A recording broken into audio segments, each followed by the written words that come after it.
We've been talking about House of Ashur, the new Spartacus series on Stars, which right up until last night, I didn't even know how to watch anything on Stars.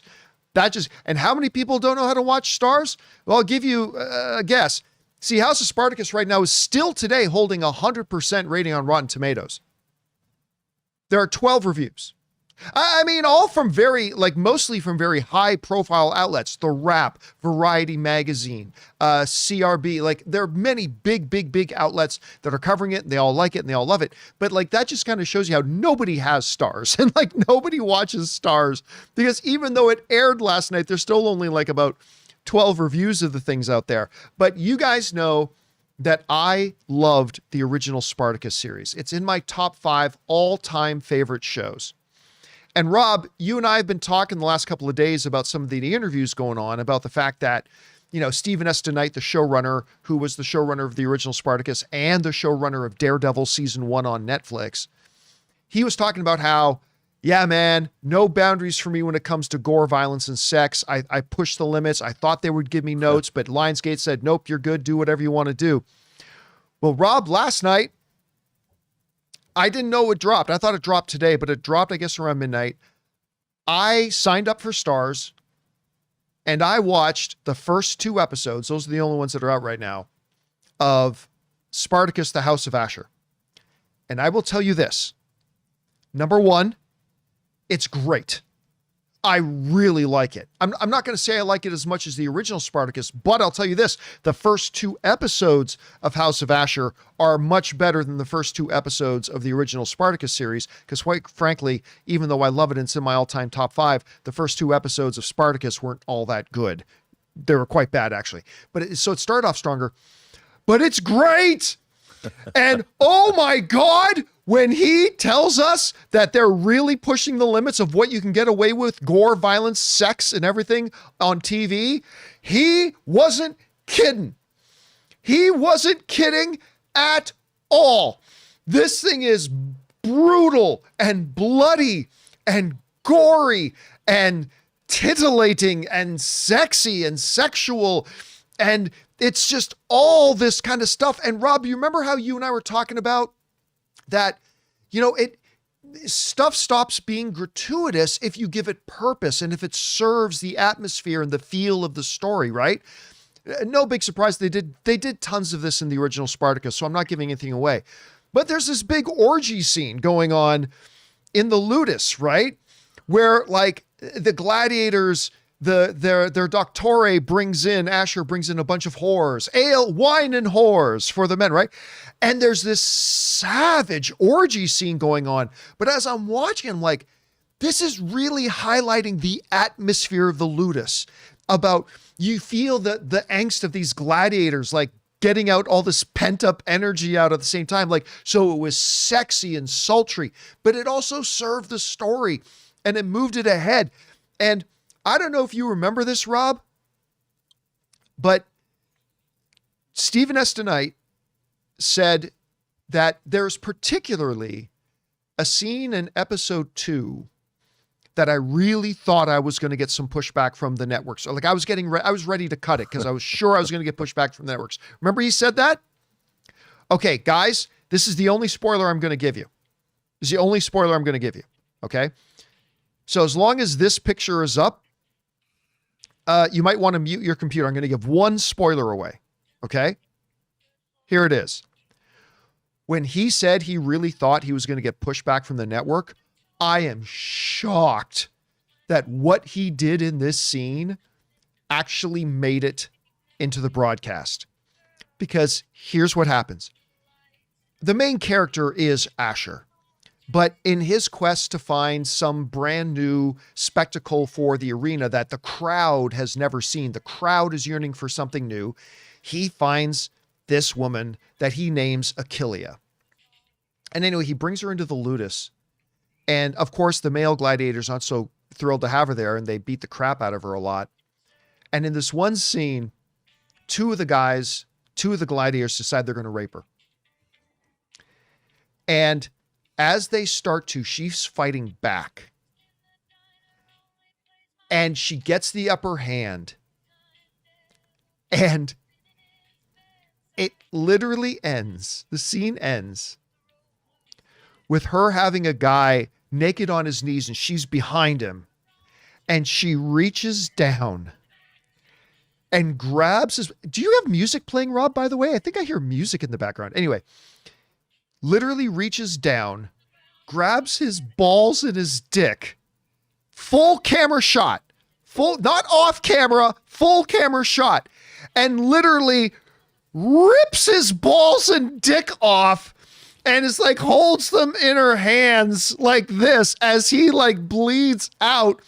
And then like, I believe she then shoves his own dick up his ass. And I'm like watching this and I'm going, oh my God, it is one of the most disturbing, crazy, graphic things I have ever seen. And it was hilarious, but gruesome and disturbing and all that kind of stuff. But man, that's the show. That's the show. And you know what's best about the show, Rob? Here's what's best about the show. That sounds all good to me. One of the things that I loved about the original Spartacus was the dialogue. The dialogue, it's like this very vulgar Shakespearean. Oh, that Jupiter would cease parting my lips to insert cock.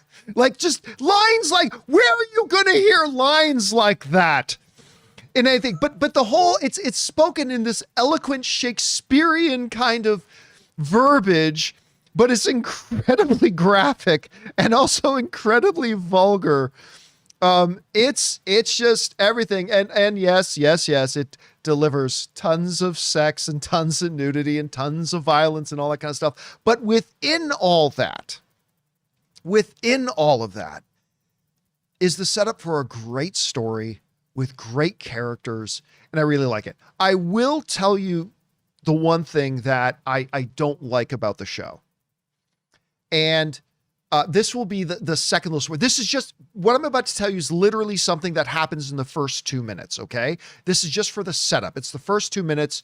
You're not going to have anything wasted for you if you see this. This is in the first 2 minutes. But if you've watched the original Spartacus, you might be asking yourself, how can this be the house of Ashur? They cut off Ashur's head in Spartacus. He got beheaded for being a conniving little Weasley snake. And they cut his head off. So the way they start the show, the very first scene is Ashur wakes up in some kind of Roman purgatory. And standing in front of him is the also dead, who played Xena Warrior Princess? Lucy Lawless. Lucy Lawless, who is, of course, the wife of the Doctore in the original Spartacus series. And she's standing there in front of him. And she basically gives him the spiel that, what if you never did this? And what if you weren't slain? The gods are sending you back to see what your life would have been like if you didn't die that day. Done. And I'm done. I'm in. I thought, I'll be honest with you, I thought that was kind of cheap. I would have almost preferred if it was just a title on the screen that says, what if Ashur didn't die? But instead they set up this whole thing where the Roman gods have sent him, the gods of the underworld have sent him back to live out his life as if he didn't die. Love it. But whatever, once that gets rolling, I'm telling you, man, this show rocks. It's exciting. It's violent. It's sexy. It's like all the stuff I was hoping that this show could be. Now, look, the reality is, Rob, nobody's going to watch it. Nobody's going to watch it.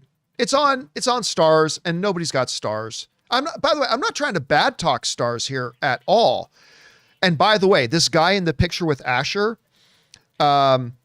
he's Ashur's the Doctore, and the other guy is, I forget what the guy, he's like the head boss of the gladiators. And I can't remember what they call him. Anyway, so he works for Ashur.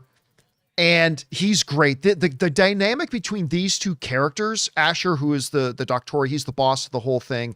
And then this guy is his main guy who trains the gladiators for him. Their dynamic and their chemistry are awesome. Awesome. awesome chemistry between these guys. I love it. I got to tell you, Rob, I'm very happy with the show. Again, I'm not going to put it on the same level as the original Spartacus series quite yet, but it's off to a really, really great start. And by the way, let me throw this out there too, for the elephant in the room. For all these dickless, whiny little bitches out there, it's like, oh, why is there a girl in there? Oh, it's so woke. Why are they making a girl? They hate men. Listen, the way they set up the story about who she is and why she's even there is awesome. Like the whole reason she's even there for Ashur to manipulate and use and all kind of stuff is like perfectly in line with it. And believe me, at least through the first 2 episodes, it's not like she's just some girl boss who walks in and starts beating everybody. No. She gets her ass handed to her constantly through the first couple of episodes. Anyway, it's done so well and it's set up so beautifully. And yeah, man, I can't wait. I can't wait to continue to watch more of this series. And yeah, I'm really looking forward to it. Guys, we want to take a second to thank a sponsor of this video, Aura. Guys, if you are anything like me, you swear every year you're going to be on top of your Christmas shopping, and then suddenly it's December 20th, the shelves are empty, and you're standing around in Target asking yourself, does my aunt even like candles? But this year, I am not doing that because of Aura Frames. It's completely saved me. See, I always struggled with what to get people in my life, but this year I'm going to give out a couple of Aura Frames, and it's hands down the most personal, meaningful gift that I can possibly give. And here's the best part. Aura lets you upload unlimited photos and videos. Plus, the frame comes in a premium gift box with no price tag, so it feels like a classy, well thought out gift, even if you bought it last minute. Guys, you can't gift wrap togetherness, but you can frame it. So for a limited time, save on the perfect gift by visiting auraframes.com to get $35 off Aura's best-selling Carver matte frames named #1 by Wirecutter by using promo code Campea at the checkout. That's auraframes.com, promo code Campea. This deal is exclusive to our listeners and frames sell out fast. So order yours now to get it in on time for the holidays. Support the show by mentioning that we sent you at checkout. Terms and conditions apply. Anyway, Rob, I know you've kind of been looking forward to it too. I mean, does anything stand out to you that I said? Is there anything you're kind of hoping to see in it? I don't know. What are you thinking? What doesn't stand out to me? I mean, I listened to this. Look, you know, it's interesting. They were going to do a sequel to Gladiator. And they were always talking about how do you bring back Maximus if he had died? And there was this idea that gods, you know, in the afterlife sent him back to fight or whatever. So clearly, I think Spartacus took a page from Gladiator. And if there's anything the new Spartacus show should take a page from, it's what they didn't do with the sequel to Gladiator. So I'm all for it. Sex, violence, ripping off genitalia, all of this is just catnip to me, John. And look, if it's got great characters and a great story, I'll watch. I'm in. All right, guys. Question is for you. What do you think about this? Listen, I know most of you don't have stars, and that's fine, but I'm telling you, it's worth getting just to watch House of Ashur. I'm really digging it so far. Whatever you guys think, jump down to the comment section below and let us know your thoughts. Hey guys, thanks so much for watching this video. Make sure you like the video, leave a comment, and subscribe to our channel. And don't forget, we have a daily podcast called the John Campea Show podcast, available on Apple Podcasts, Spotify, or your favorite podcasting app of choice. Go and subscribe to it today so it'll be there when you need it.